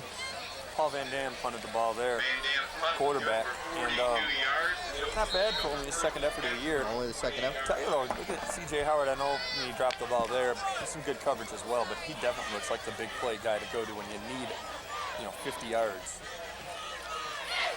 Here's your score, 23-0, and the Oaks' first possession of the second half. Ball at about the 27-yard line. The pitch from Tillotson out to Mascaro. Mascaro down shy of the 30-yard line. Gain of about 2 yards. It'll be 2nd and 8 now. There's something about guys named Howard that wear 21, you know? I wonder if that's why he wears it. Here's Mascaro following his blockers, and then once again, he got some yards actually that time, but still not able to break anything big in the running department. Rochester cheerleaders, a lot to cheer about. 23-0, their team leads. And trying to hold the Oaks now deep in their own territory. The Oaks breaking out, trying to get over the 30-yard line now. 2nd and 8. Tillotson, the quarterback, rolls out, has some time, looks downfield, complete for a first down. And the Oaks pick up a first down, complete out there to number 25, and that is Hahn. A correction. That was Parsons, Ryan Parsons. Good to see him back in the game. We saw him kind of crawling off the field earlier in the first half. Yeah, John Hahn being 45. That was 25 on the reception. Parsons. Throw a little bit short, but really, that's why it looked like he struggled. Between his knees, that's how he caught that ball. Are they going to bring it back? Bringing that back? There's a penalty flag on the play. What? Let's see this. Holding on the offense, so that hurt him. And they're just killing themselves now.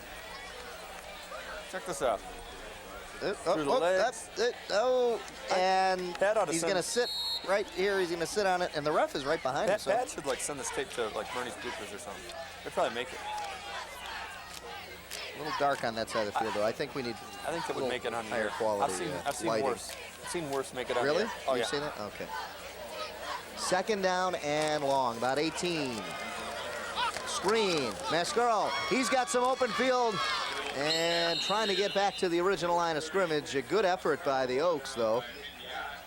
That play might have broken, but good defensive pursuit by the Falcons. Well, Rochester as a unit just plays such good defense that even if one guy isn't able to make the play, it sets up the other guys. Here he's looking downfield, there's nothing there. And he just real quickly dumps off the screen. can see that wasn't a design screen because his lineman stayed behind the line of scrimmage. But a lot of open area there to run in. Yeah. Looking over the Rochester bench now, down onto the field. 3rd and 14 now, another passing down for Tillotson. He's got 2 receivers split down at the bottom of the screen, and he'll roll out that way. The pressure comes, though, and it comes hard. Wow. Getting in there quickly, Kevin Berry, number 72. Well, they threw him. They took him and threw him to the ground. He never had a chance. Berry gets him deep. Let's take a look. They had blocking out there. He has no time to look. He's right there, and you can't look for a receiver with 0.3 seconds. Yeah. Knocks him all the way back to about the 10-yard line. So it's 4th down, definitely a punting down, and about 26. And Dondero calls a timeout. They didn't have enough guys on the field. Timeout called by the Oaks.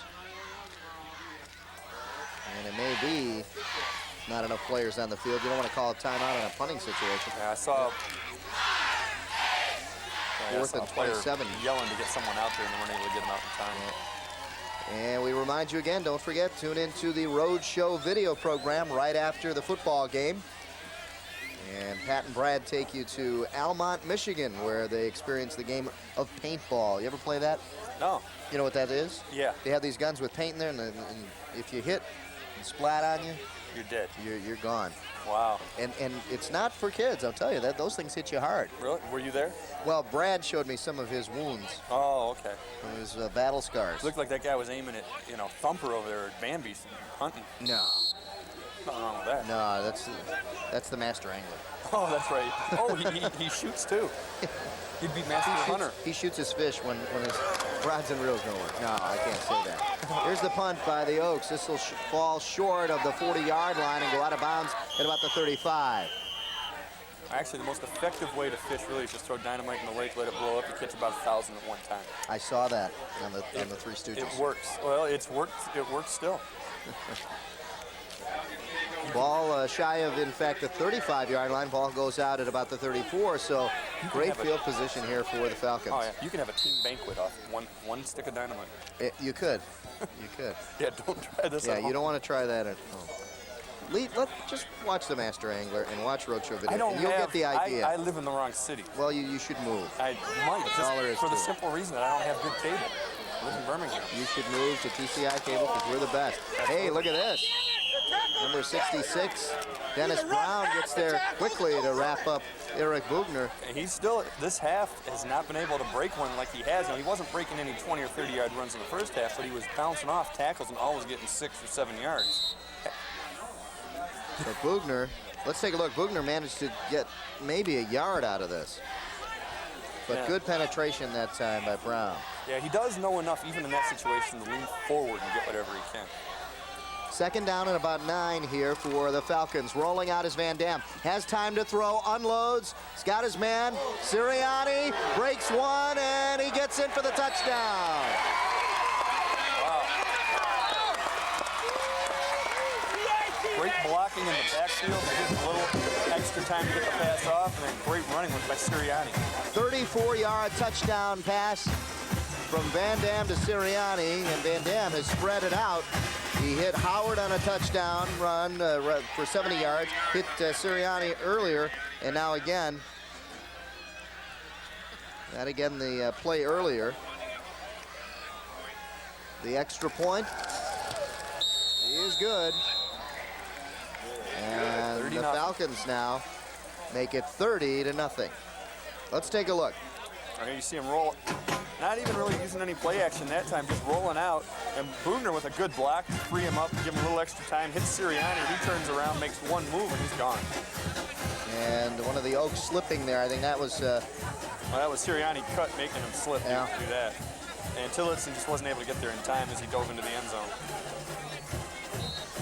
So Sirianni with his 2nd touchdown pass.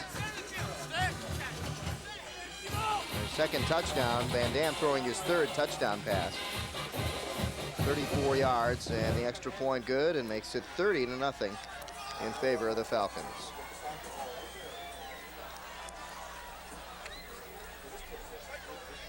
It's been all Rochester, and we had a feeling that this might happen. Now, you've seen Seaholm and Troy earlier today. You saw them, Joe. How does Rochester compare to these guys? Rochester, honestly, is better than either one of them.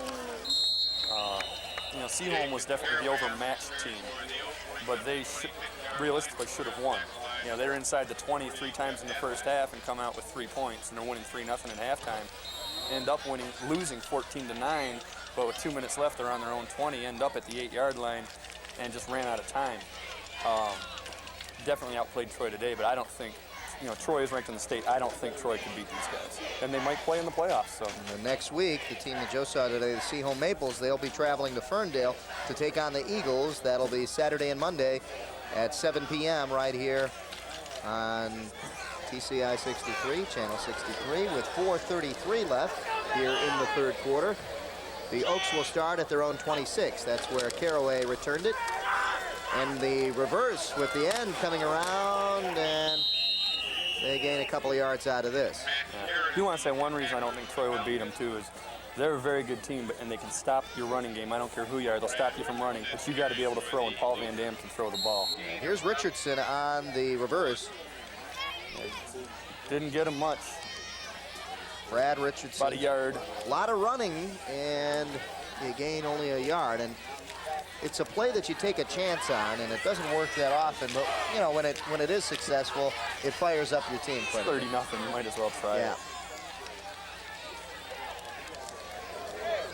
Chris Tillotson, the quarterback, came in after Adrian Holcomb went out with a severe head injury, and we're still not sure what that is. Rolling out and way to get rid of just bailing out, really. Is Tillotson. Great job of getting rid of the ball. He sensed a little deja vu there as he was sacked earlier for a big loss on the previous possession. Didn't want to take that again. Tell you what, there wasn't anybody near it, and you probably could call grounding, but he threw it out of bounds. That wasn't going to be intercepted. He just got rid of the ball and avoided the sack. Great job.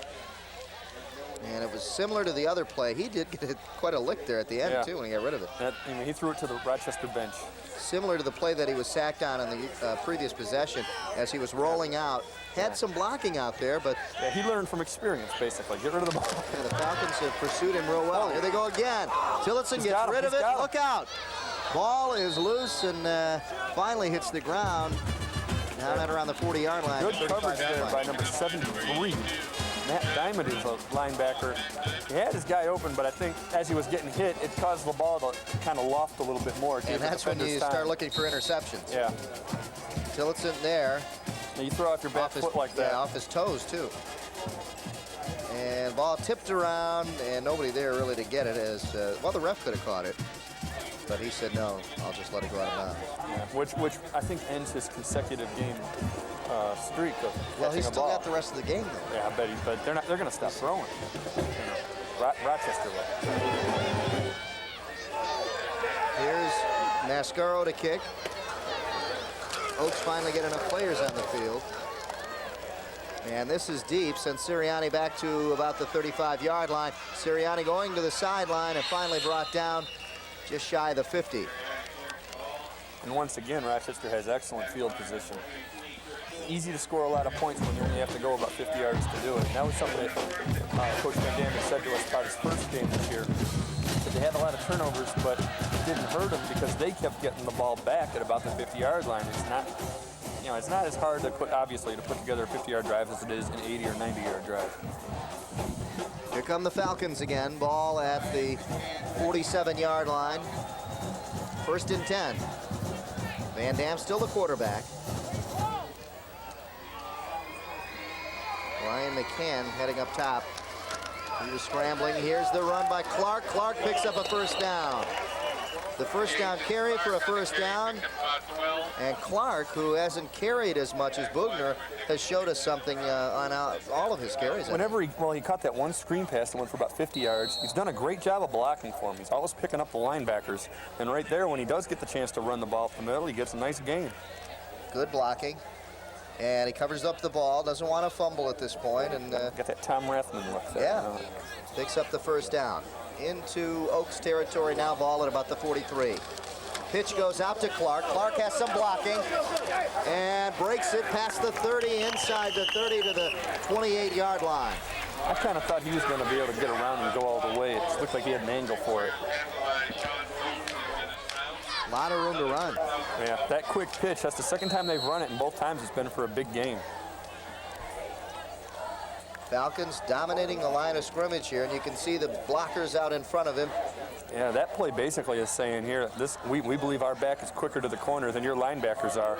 And Paul Van Dam's done for the day already. Yep. They're going to let him take the rest of the night off. Mark Burgeon in there as he hands off that time to Clark. That's the quarterback of the future. He's a junior. Or at least one of the quarterbacks of the future. So second down and about 4 yards long, 4 now coming up for the Falcons. Ball at about the 24-yard line. There's Mark Burgeon, the junior quarterback. Good height, 6'1". There is Paul Van Dam having a good night, throwing 3 touchdown passes tonight. 1:17 left here in the third quarter as the Falcons dominate. 30-0 over the Oaks. The Oaks just have had terrible luck this season, losing their first-string quarterback, now losing their second-string quarterback tonight, who really came into a situation where he wasn't expecting to be starting. Yeah, and now you've got a wide receiver playing quarterback. So, and not to mention all the other injuries that they've had. Some key injuries to some of their other players. The fullback going out that we saw last year, as I remember. Well, one of the things, too, is we said at the beginning of the year they had 27 guys. Now they're slowly losing a couple of players. Yeah. It's not only that you don't have guys to substitute in the games all week long while you're preparing in practice, you don't have guys. Yeah, it was their big fullback, Baker, who we saw last year, had a great season. And he was out, and that leaves Mascaro in the backfield alone. The handoff to Clark. Clark is hit in the backfield and tries to get back to the line of scrimmage. And it'll be a third down coming up now for the Falcons. Of course, you know, one of the things that Fred Feard mentioned in the Metro Suburban League, they're the only Class B team. Everybody else is an A or double A. I know of at least 3 double A teams in that league, in Athens, Adams, and Rochester. You know, they asked the Class B team to be playing with those guys, and I know that Dondero 2 years ago was an A team. But right now, you're just putting them up against unfair competition. Really is. You look at the score, 30-0, and that will end the third quarter of play here at Rochester High School. The score, 30-0, and just complete domination here by the Falcons. And as we said, it's kind of what was expected by most people. And Rochester, you know, Mike Van Dam can keep saying as much as he wants to, we're not one of the top teams in the state. Well, you're wrong. You are. You know, you better get ready to have to face the Troys and the Catholic Centrals and the Utica Eisenhowers, because I think in November they're going to be playing teams like that.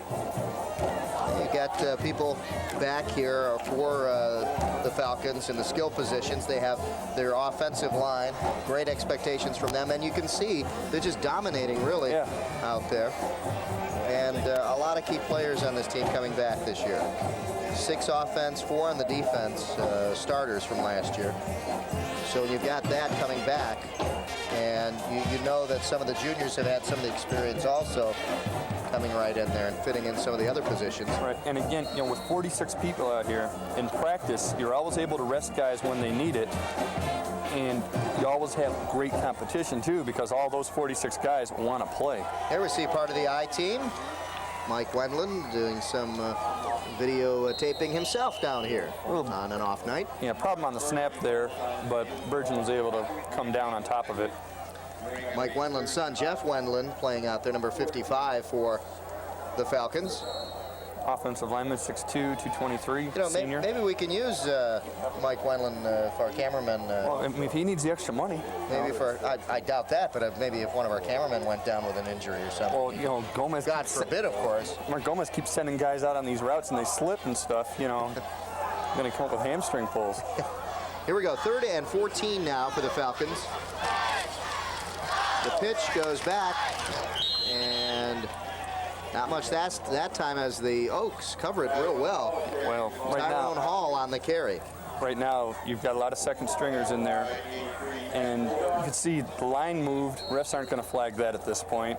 Rochester's going to run the ball and keep the clock running at this point. The big thing now for Rochester is let's just not get anybody hurt and let's run the clock as quick as we can. Rochester takes on Bloomfield Hills Losser next. What kind of an opponent is that? They'll destroy them. They'll kill them. So Joe thinks they'll take over that one. Whatever they want the score to be is what it'll be. Here we go, 4th and 16 to pass and incomplete, intended down there for number 13. He flagged it. Scott Ross, and there's a flag down. Yeah, I saw Losser the first game of the year, and they don't have the size to match up with these guys. There's just no way. And the penalty goes against the Oaks, so Falcons get another shot here. And that's automatic first down, too. Oh, that was a terrible call. He wasn't interfering. Let's take a look. Losser will take on Rochester next. And for the Oaks, let's take a look at that last play again, see if we can see that interference. Well, yeah, it's close, you know, and again, the ball does not have to be catchable. In college and the pros, the ref has to determine that it was catchable before he can call it, not in high school. All he has to do is interfere in any way with the receiver. The Oaks will take on Groves next. That could be an interesting game. Groves has a new coach and a new system right now, but it seems to be working for him. 4th and 4 it turned out, or correction, it was automatic first down. 1st and 4, as you saw on the graphics. It was now it's 1st and 4. Yeah, basically it was 1st and goal. Now it's 2nd and goal at the 6. Yeah, Groves and Dondero will be interesting because I don't think either team has a lot of players. Groves is probably pretty close in numbers. Big thing with Dondero is getting these injured guys back. Correction, right? It's a great correction, but it was the ball's at the 11. Oh, was it? They can get a first down at about the 1 yard line. So the scoreboard saying 1st and 4 was just a total error. Totally wrong. Yeah, I saw you saying 1st and 4, and I thought, what's 1st and 4? It's 1st and goal. So all parties are wrong in this situation, and it's 3rd down now. See, that's what happens in blowouts. Yeah. You get these second stringers like us Loss in here. of concentration. You know, yeah. As long as we don't fumble. You know, I think they even put the second string on the scoreboards after a while, and then, you know. Here we go, 3rd and about 12 coming up now for the Falcons. They can get a first down inside the 1 yard line, roughly. Here we go, Tyrone Hall carries outside. The ref keeps the clock moving. He didn't quite get out of bounds, which is a good thing for Rochester. They want that clock to run. And this is the new rule. Have you heard the new rule now? If you are up by so many points, the clock keeps running. We found that out last week. Here's the different Tyrone leagues. Hall run. Not all leagues use that rule, though. Yeah, the SMA used it last week with the Ferndale Eagles and the Colts playing, but the Ferndale Eagles were 1 point shy. The way the points fell were 1 point shy. So once you get to that, okay. Here we go, 4th and 6. To pass. He's got all day to pass. He's got a man wide open. Touchdown, Falcons. You know, and anybody that thinks they're running the score up, that's not what they're doing. On 4th and 6, when you're that close, you kick a field goal, it's a guarantee. Ryan McCann with the catch for the touchdown, see. But if you kick the field goal, that's kind of running the score up because you're sitting there in 4th down saying, we need these points. You don't need them. So on 4th down, you give your second stringers an opportunity. You let Mark Virgin try to get a touchdown pass. You get somebody like Ryan McCann in the end zone, and it works out. If it doesn't, I don't think Rochester would have cared if they didn't score, but this is great for everybody involved. And I'm sure that Dondero and Fred Fuhr and everybody over there understands that as well. You know, and Fred Fuhr, having had some playoff teams a couple of years ago, has been in the situation where he's had big leads like that. And it's just kind of a no-win situation in the sense that you're going to look like you're running the score up either way, but they're really not. Second stringers have to get a chance to play football too. The extra point was good, and it's 37-0 in favor of Rochester. And again, that's with the second stringers in there.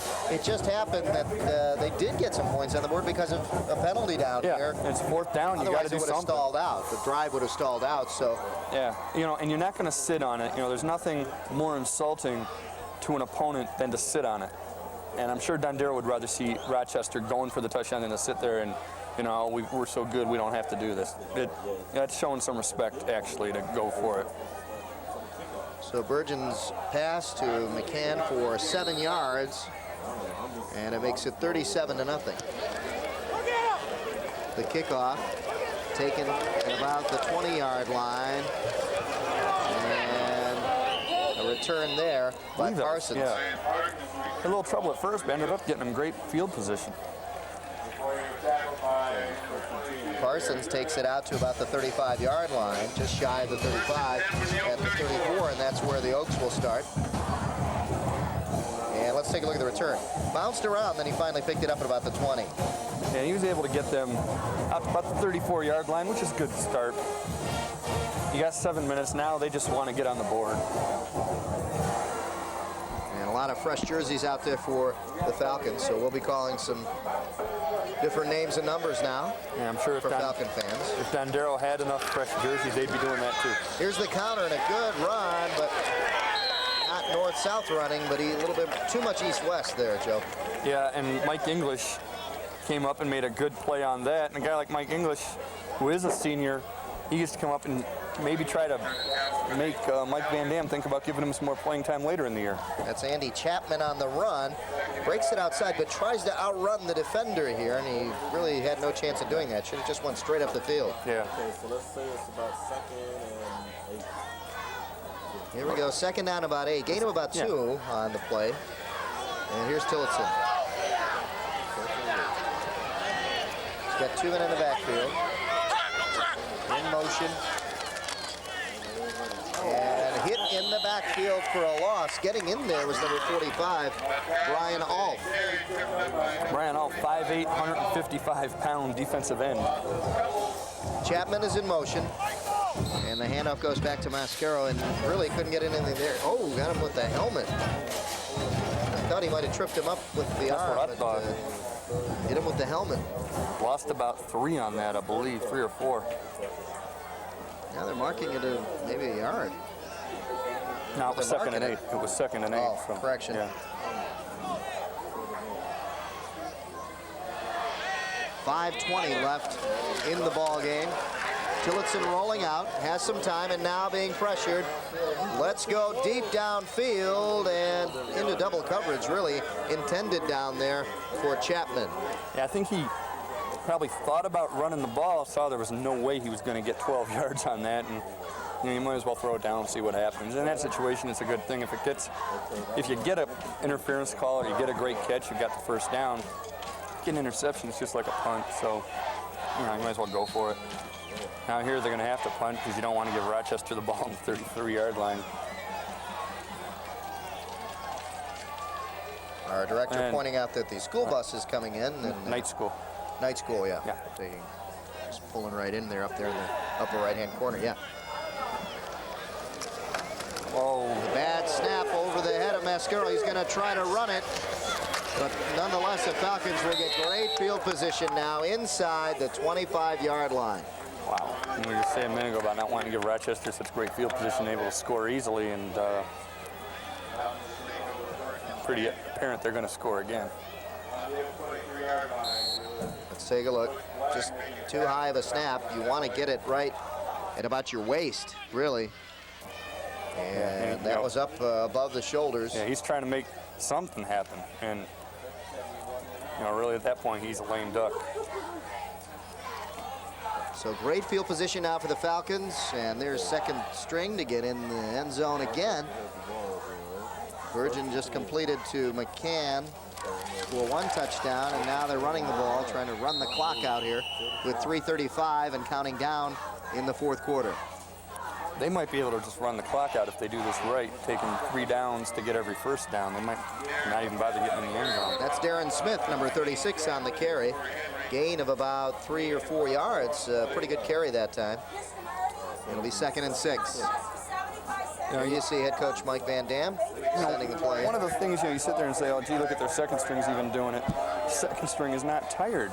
Dondero, they don't have enough guys. They got some tired people out there right now, so that more than makes up for the fact that these aren't starters out here for Rochester. They're very fresh and very excited to be in there. Here's a carry this time by Ian, and I'll let you did well on this name. Ochoa? Ochoa. Ian Ochoa on the carry, number 24, and you see him head off now. 3rd down 2 coming up for the Falcons. Bringing in the play is Burgeon. And that clock keeps rolling down to about 2:30.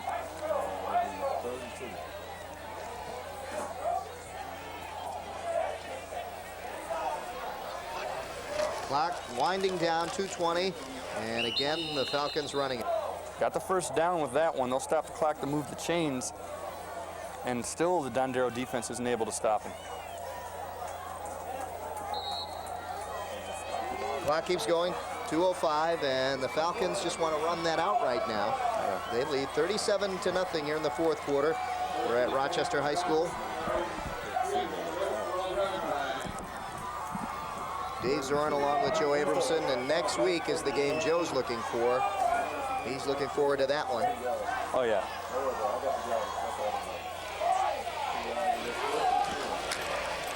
Again, the Falcons running the ball on the first down. If I only lived in a place where I could see that game, I'm going to have to go to the game myself. Yeah, you'll be there anyway. Well, yeah, but I won't get to see it on TV. I'll have to pay Pat Collard $25 for that dub. It's just a bargain, though, really. What's a bargain?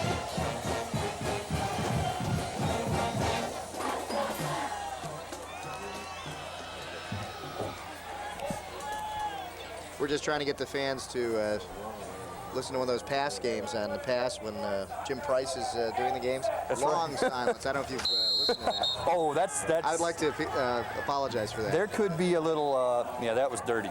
Did you see what just happened? No. Quarterback knelt down. They came in and drilled him. And the Rochester guys justifiably came to his defense, and the ref flagged somebody. I don't know which team they're going to flag.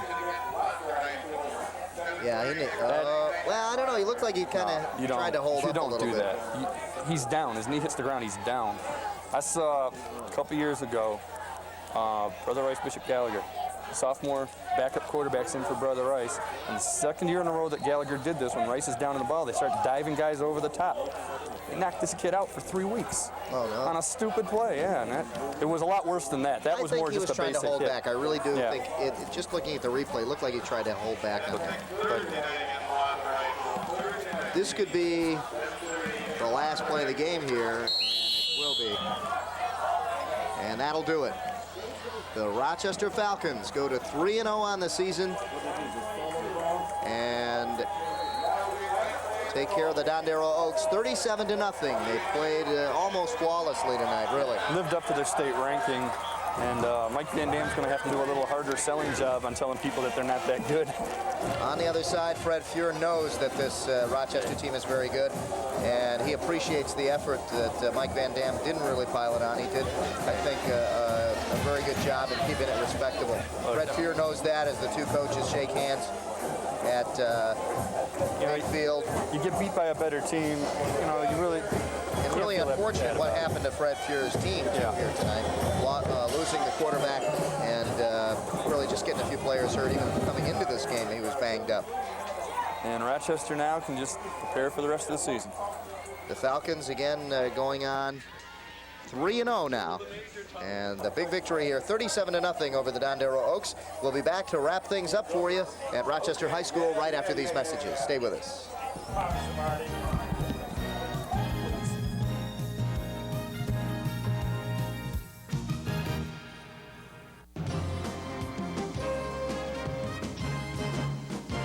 Where are Pat and Brad going to be this month? You'll find out on the next edition of Roadshow Video. Each month, Pat and Brad take you to a new and interesting location. Check out what Southeast Michigan has to offer and watch some of the best hit videos on television. That's Roadshow Video, coming up next on TCI 63.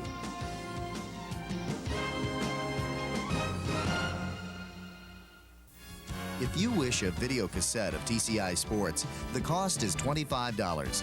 Send a check payable to TCI, along with your name, address, and the names of the teams that played in the game, to TCI Sports Videotapes, 4500 Delamere Boulevard, Royal Oak, Michigan, 48073.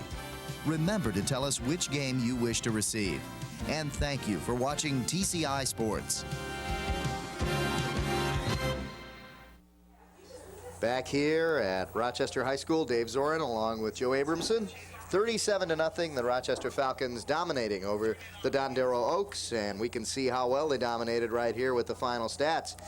Yards rushing for Dondero, 14 to 144 for Rochester. Yards passing, 49 for Dondero to 166 for Rochester. And total yards, 63 to 310. And you can see, I mean, that was just evident on the scoreboard as well. Oh, yeah, and, you know, the time of possession, we'd mentioned this at halftime. Rochester just didn't take any time to score. That's why they didn't have the ball at all. 14 yards rushing. They actually had more yards gained. They just, you know, quarterback sacks, the punt, snap over the punter's head, that's rushing yardage. Passing, you know, you got your third-string quarterback in there for the entire second half. They just were out-physicaled, outsized, and outplayed by a team that is, you know, one of the top 4 or 5 teams in the state. Yep, time of possession, 28 minutes to 21 minutes, and really Dondero dominated there because they just had the ball longer because it took them a lot of time to try to get anywhere. Scoring by quarters, 7 for the Falcons in the first, and that's when Bugner ran for 6 yards. The extra point was good. The 16 points in the second quarter came on a field goal by Cosmo, and that made it 10-0, and then 17-0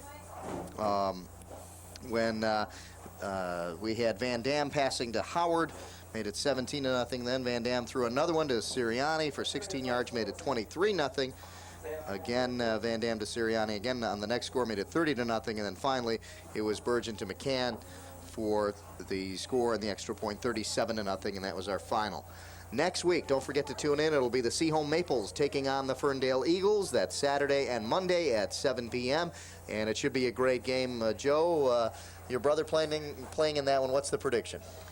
Oh, man, I mean, Ferndale's going to watch, so I guess I should say Ferndale in an upset or something, so I don't give him anything to, you know, he'll be playing. He's got a pulled groin, but he'll play, and again, if they play like they did today, they'll win. If they play like they did against Royal Oak Kimball, they'll get beat. Again, the highlight in that game will be the quarterbacks. Of course, Lloyd Abramson, the ranked third in the country in quarterbacks, and then the quarterback for the Eagles, Dwayne Jones. Dwayne Jones, a very good arm on him as well. There is our hardworking staff in the truck, Pat Collar and Sam Menino, taking a look around the corner there. And our final score here at Rochester, 37-0, the Falcons over the Dondero Oaks. Until next week, I'm Dave Zorn, and for Joe Abramson and our hardworking staff here at TCI Channel 63, thanks for tuning in. We'll see you next week with the high school football game of the week.